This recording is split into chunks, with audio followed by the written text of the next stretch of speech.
ఇక్కడ సూర్యాపేటలో కూడా ఒక మర్డర్ జరిగింది. ఒకసారి చూడండి. ముక్కలుగా కోసి గోనె సంచిలో కుక్కి బీఆర్ఎస్ నేత పాశవిక హత్య. సూర్యాపేట పట్టణంలో ఒక హత్య జరిగింది. ఈ హత్యని కూడా రాజకీయాలకు వాళ్ళ స్వార్థం కోసం వాడుకునే ప్రయత్నం చేస్తున్నాడు స్థానిక ఎమ్మెల్యే. ఏం చేయాలి చెప్పండి, ఇంతకన్నా దౌర్భాగ్యం ఏముంటుంది? నిజంగా చెప్పాలంటే ఈ గ్రామంలో సుదీర్ఘకాలంగా ఏదైతే రాయలసీమలో ఉంటాయి కదా, కొన్ని కడపలో కావచ్చు, కొన్ని అనంతపురంలో ప్యాక్షన్ ఉంటుంది కదా, ఆ రకంగా సుదీర్ఘకాలంగా 1984 ఆ ప్రాంతం నుంచి ఇప్పటి వరకు దాదాపు 8-9 మంది ఆ ఒక్క గ్రామంలోనే వీళ్ళని వాళ్ళు, వాళ్ళని వీళ్ళు, వాళ్ళని వీళ్ళు ఇట్లా చంపుకుంటా ఈ పరంపర కొనసాగుతూనే ఉన్నది. కానీ దీన్ని కాంగ్రెస్ పార్టీకి అంటగడుతుంటే ఏమనాలి చెప్పండి?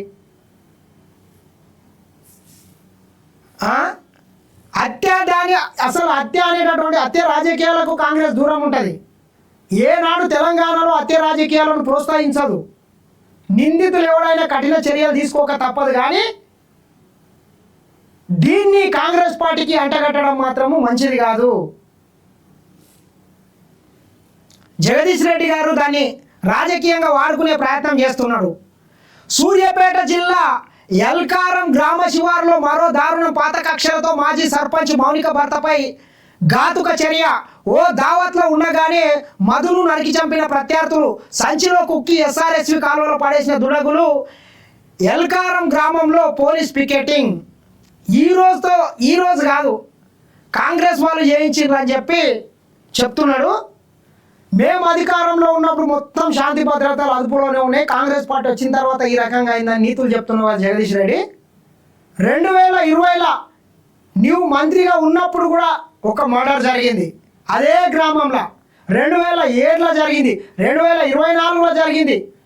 ఇట్లా దాదాపు 8-9 మంది ఇప్పటికీ ఆ రాష్ట్రంలో వీళ్ళ వర్గాన్ని వాళ్ళు, వాళ్ళ వర్గాన్ని వీళ్ళు, ఒక ప్యాక్షన్ తరహాలో రాయలసీమ ప్యాక్షన్ తరహాలో మర్డర్లు జరుగుతున్నాయి.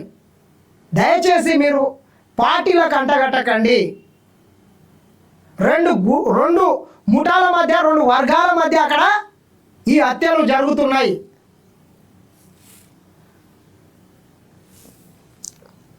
కాంగ్రెస్ పార్టీ చేయించిందని ఆయనే అంటాడు. మళ్ళీ వాళ్ళే ఏం రాస్తున్నారు? ఎల్కారంలో 8 మంది బలి. వాళ్ళు నమస్తే తెలంగాణ పేపరే చూడండి ఒకసారి. ఎల్కారం గ్రామంలో 1985 నుంచి రాజకీయ హత్యలు కొనసాగుతున్నాయి. ఈ కక్షల కారణంగా ఇప్పటి వరకు 8 మంది ప్రాణాలు కోల్పోయారు. 1980లో ఆ గ్రామ టీడీపీ నాయకులు ఎలగందుల సిద్ధయ్య సూర్యాపేటలో దారుణ హత్యకు గురయ్యారు. అప్పటి నుంచి తాజాగా జరిగిన మధు హత్య వరకు 8 మంది రాజకీయ కక్షలకు బలయ్యారు. 1985 నుంచి నిన్నటి వరకు దాదాపు 8 మంది ఆ ఒక్క గ్రామంలోనే రాజకీయ హత్యల పరంపర కొనసాగుతున్నది. 1985లో సిద్ధయ్య, ఆ తర్వాత కాంగ్రెస్ నేత పల్లె ఈదయ్య, 1996లో సిద్ధయ్య కుమారుడు అజయ్ హత్యకు గురయ్యారు.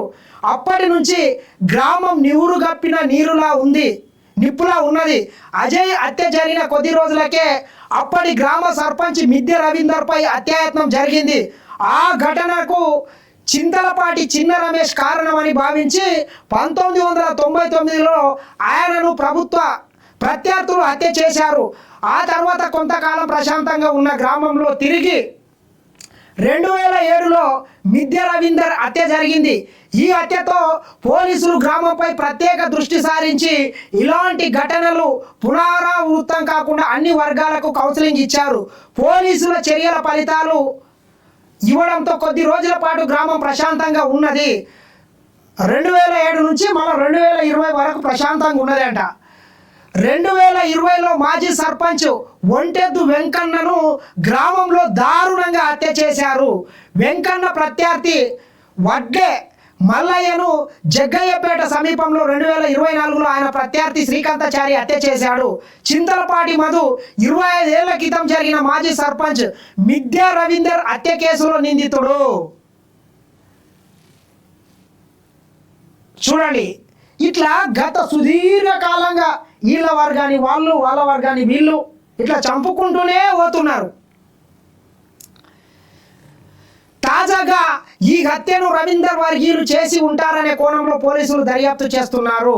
రాజకీయ కక్షల వల్ల నగిలిపోతున్న పలు కుటుంబాలు గ్రామం వీడి వలస వెళ్తున్నాయి. పోలీసులు ఇకనైనా గ్రామంపై ప్రత్యేక దృష్టి సారించి భవిష్యత్తులో ఎలాంటి రక్తపాతం జరగకుండా శాంతి భద్రతలు నెలకొనేలా చూడాలని స్థానికులు కోరుతున్నారు. ఇట్లా సుదీర్ఘంగా దాదాపు 40 సంవత్సరాలుగా ఈ పరంపర కొనసాగుతూనే ఉన్నది. కాబట్టి జగదీష్ రెడ్డి గారు నీ రాజకీయ స్వార్థం కోసం దీన్ని కాంగ్రెస్ పార్టీకి అంటగట్టకండి. మరి నువ్వు మంత్రిగా ఉన్నప్పుడు 2020లో కూడా ఒక మర్డర్ జరిగింది. మరి ఆ రోజు ఎందుకు జరిగింది? వీళ్ళ వర్గాన్ని వాళ్ళు వాళ్ళ వర్గాన్ని వీళ్ళు ఇట్లా ఒకరినొకరు చంపుకోవడం జరుగుతున్నది. వీలైతే 2 పార్టీలకు సంబంధించినటువంటి నాయకులు కూర్చొని వాళ్ళ మధ్య సయోధ్య గుర్తించి ఇకనైనా ఈ హత్యల పరంపరకు పులిస్ స్టాప్ పెట్టండి. అంతేగాని మేము వచ్చినాక చూస్తాం మీరు వచ్చినాక చూస్తామని వాళ్ళని రాజకీయాల కోసం రెచ్చగొట్టి అమాయకమైనటువంటి ప్రజల ప్రాణాలు పోతే కుటుంబాలు రోడ్ల మీద పడుతున్నాయి. జగదీష్ రెడ్డి గారు దయచేసి రెచ్చగొట్టకండి. ఇది రెచ్చగొట్టే సందర్భం కాదు. ఏమంటాడు పెద్ద మనిషి, మధును కాంగ్రెస్ గుండాలే హత్య చేసిండ్రంట. ఏమనాలో చెప్పండి? 85 నుంచి నడుస్తున్నది ఈ పరంపర. మళ్ళీ సిగ్గుశరం ఉండాలి కనీసం మాట్లాడడానికి. బాధిత కుటుంబాన్ని ఏ రకంగా ఆదుకోవాలి, ఏం చేయాలి, ఈ హత్యలు ఈ కక్షలు ఏ రకంగా తగ్గించాలనేటటువంటి దాని మీద ఆలోచన చేయలే. నీవే ఒక ప్రజాప్రతినిధిగా ఉండి కాంగ్రెస్ వాళ్ళే హత్య చేసినారంటే ఏమనుకుంటున్నారు? మళ్ళీ వాళ్ళు వీళ్ళని హత్య చేయడానికి సిద్ధమవుతారు. ఇది ముగింపు కాదు కదా, సమస్యకు పరిష్కారం కాదు. పెద్ద మనిషి అనేటటువంటి వ్యక్తి పెద్దరికంగా ఉండాలి, ఆ రకంగా వ్యవహరించాలి, ఆ రకంగా ప్రవర్తన ఉండాలి. ఏం చెప్తాడు? బీఆర్ఎస్ పార్టీ అధికారంలోకి వచ్చిన తర్వాత మొత్తం శాంతియుతంగా ఉండే మళ్ళీ కాంగ్రెస్ వచ్చినాక మరి 2020 ఎందుకు అయింది చెప్పు? నీవు ఉన్నప్పుడు అయింది కదా. కాబట్టి ఇటువంటి చిల్లర మల్లర వ్యాఖ్యల్ని మానుకుంటే బాగుంటుంది జగదీష్ రెడ్డి గారు.